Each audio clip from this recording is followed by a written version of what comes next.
ఇర్మియా గ్రంథం 9వ అధ్యాయము 1వ వచనం. నా జనులలో హతమైన వారిని గూర్చి నేను దివారాత్రము కన్నీరు విడిచినట్లు నా తల జలమయముగాను నా కన్ను కన్నీళ్ళ ఊటగాను ఉండునుగాక. చిన్న ప్రార్థన. ప్రేమగల తండ్రి, స్తోత్రము. ఈ ఉదయకాలము, ఈ దినము నీ ప్రజలతో మాట్లాడండి.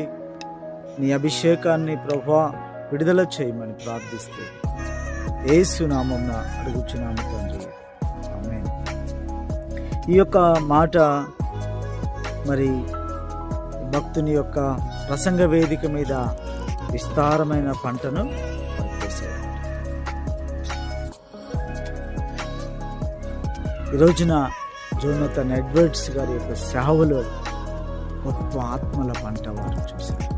ఎందుకంటే కన్నీటితో వారు ప్రార్థన చేసేవారు.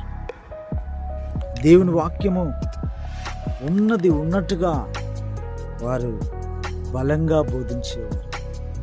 కనుక ఈ దినమున మరి ఇర్మియా కూడా తన ప్రజలు నశించిపోతూ ఉన్నప్పుడు తన ప్రజల కొరకు ఆయన కన్నీరు విడుస్తాడు. ఈరోజున నీవు ఎంత పెద్ద సమస్య నీకున్నా నీవు కన్నీరు విడిచి ప్రార్థన చేస్తే దేవుడు నీ కన్నీటిని ఆయన తుడిచివేస్తాడు. నీ కన్నీటికి ఒక పరిష్కారం దేవుడు చూపెడతాడు. నీ సమస్యకు పరిష్కారం, నీ అనారోగ్యానికి ఒక పరిష్కారం, నీ కుటుంబానికి ఒక పరిష్కారమును పరిశుద్ధాత్మ దేవుడు చూపెడతాడు. కనుక ఈ దినమున మరి కన్నీరు విడిచి ప్రార్థన చేయాలని దేవుడు మనతో మాట్లాడుతున్నాడు. ఇశ్రాయేలు నశించిపోతున్నప్పుడు ఇర్మియా అంటూ ఉన్నాడు, నా కన్నీళ్లు ఊటగా ఉన్నది. ఊట అంటే ఏంటిది? నీళ్లు ఊరుతూనే ఉంటాయి. ఇర్మియా ప్రవక్త కళ్ళల్లో నుంచి కూడా కన్నీరు వస్తూ ఉండేదట. అందుకే కన్నీటి ప్రవక్తగా ఆయన మారినాడు. ప్రజల పాపమును ఖండించాడు. ఈరోజున ప్రజల పాపమును ఖండించగలిగే ఆ గొప్ప స్థితిని మనం కలిగి ఉండాలని దేవుడు అంటున్నాడు.